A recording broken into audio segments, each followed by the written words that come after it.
Well, howdy. Let's open up this Paradox Rift ETB that I was able to score at MSRP, meaning not outrageous prices, from Target. So, and I got it online. I got a notification that it was back in stock. So, one of the things that I want to, or the topic of du jour of the day, I need to clean my knife again already. Wow, that was difficult.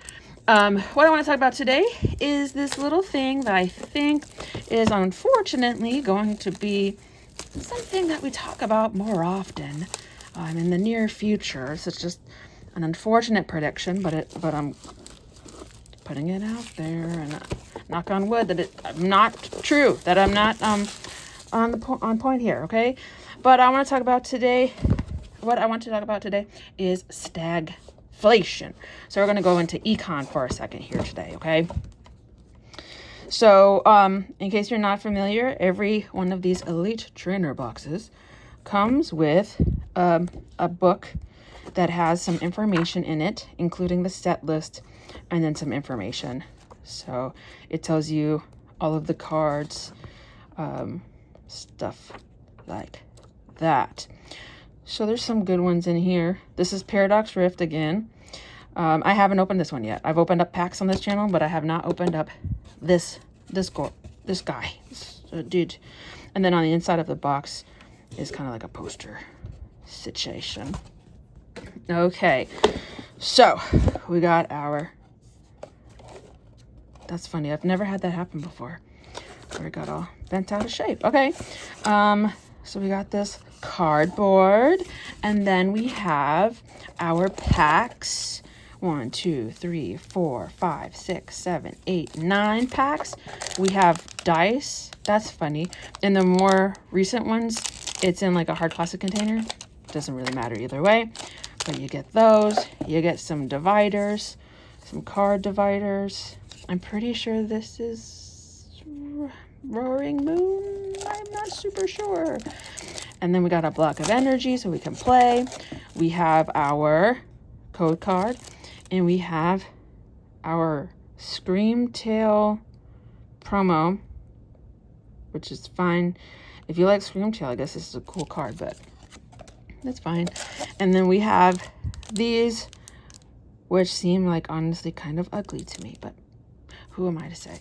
So I'll throw away the code card because you guys can have that. And I'll put these back in my dividers.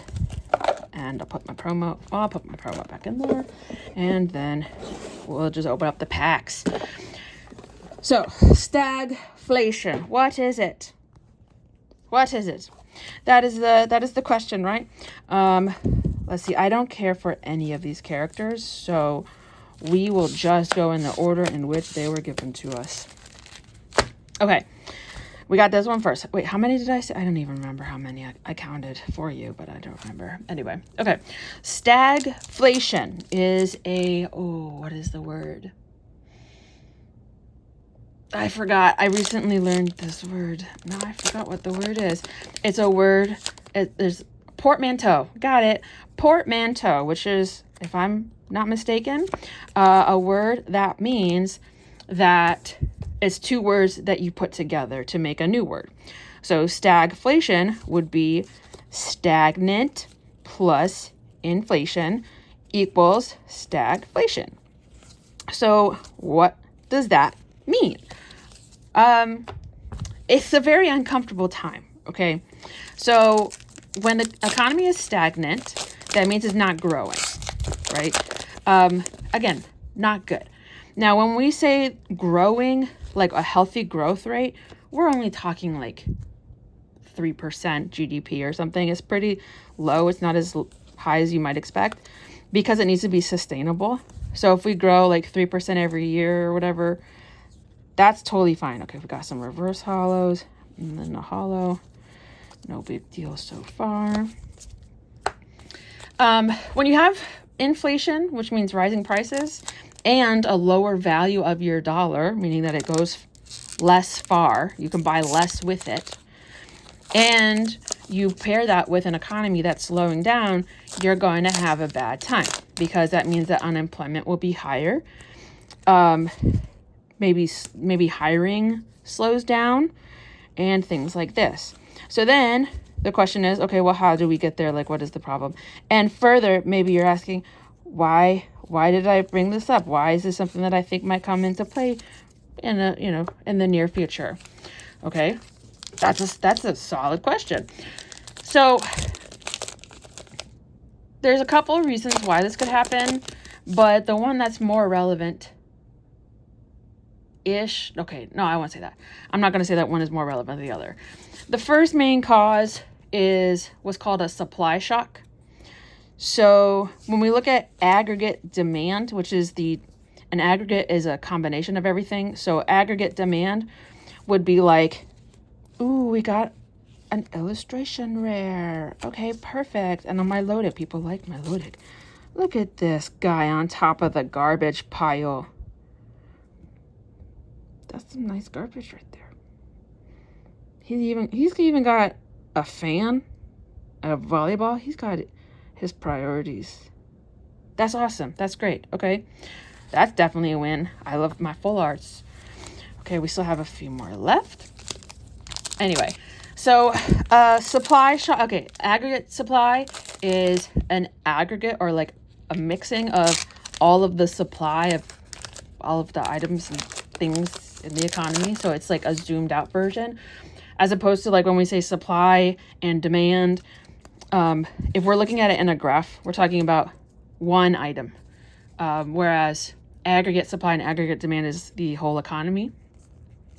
So a supply shock would be when suddenly it's a shock. Okay, like a shock is intense and sudden, right? So a supply shock would be an intense and sudden change in the supply, normally a negative, where suddenly and intensely there's a lot less of that item or stuff in the economy, and therefore that's going to change prices. Now, the historical example of this is the oil crisis in 1973, I think. OPEC, the Organization of Petroleum Exporting Countries, same thing, countries, they decided that they disagreed with our policies and decided to ice us out, and therefore we did not have access to as much oil, and that caused prices to go up and our economy to become stagnant. Another thing that is a cause of stagflation is either increasing the money supply or having policies that restrict the supply side of the economy. Okay, now the reason why I bring this up is because of our current economy, okay? So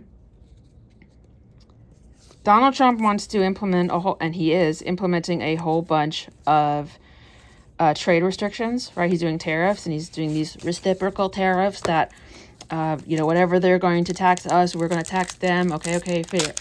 Like that. Logically, that sounds fine. But when you really think about it, there are some problems to it. Okay, if you kind of make a supply shock happen not organically, and you just kind of force one into existence by creating trade barriers and reducing trade and making it more expensive to trade, less trade will happen. And what that means is that the prices go up because now it's more expensive. And that includes resources, because if anything, he wants to tax the resources more. And so that's a good old recipe for stagflation. So again, it's these kinds of things that people kind of pay attention to. But I mean, before I started teaching AP Econ, I didn't really understand. Like, I had never really heard of that. I knew about supply and demand. I knew about the regular stuff. But I never knew too much about it. And it definitely seems like we're in a time here where the people in charge don't really know very much, and they don't bother to ask other people for the consequences of their actions. They just are like, let's do it, instead of let's think about it and then do it. What are the potential consequences of my actions? Oh my gosh, wow, surprise. It's like, again, in my high school classroom of, well, I didn't expect that, when I was sleeping or not paying attention in class, that it would result in me getting a bad grade. Well, you should have thought about that. Same is true with these trade policies. If you're enacting policies that make it more expensive to get resources, there's going to be a consequence to that. Okay, and stagflation, considering prices are already very high, if our supply of resources decreases because we're restricting trade with other people, going to have a bad time. So that was quick, but that's a simple recap of stagflation and why I think that you should keep an eye out for this situation. Because again, it's not just that the things that you get from Temu will be more expensive. It is that there is a big ripple effect throughout the economy in ways that you might not anticipate. So that was the Paradox Rift ETB that I was able to pick up, again, from Target.com. Because I got a notification saying that they were restocking, and I was able to pick it up for MSRP, which is about $50. So not bad, not great, but I did get an illustration, and those are my favorites. And we got an EX, which is probably not worth much, but not bad, especially if you want to open packs for not a ridiculous amount of money. Every once in a while, you can pick up something that's reasonably priced. All right, so if there's anything else that you would like me to talk about or to teach you, please let me know in the comments. If you want to know about more current event stuff, because there has been some, every day there's more things that happen that are worth talking about. If there's anything that you would like to learn about regarding psychology or history or literally anything social studies, I'm here for it. Put it in the comment section below, and I would love to do some research for you and teach you a little thing or two. All right, so again, that was a little bit quick, but that's all we need to know. So again, like, subscribe, comment, etc. And until then, we will see what happens next.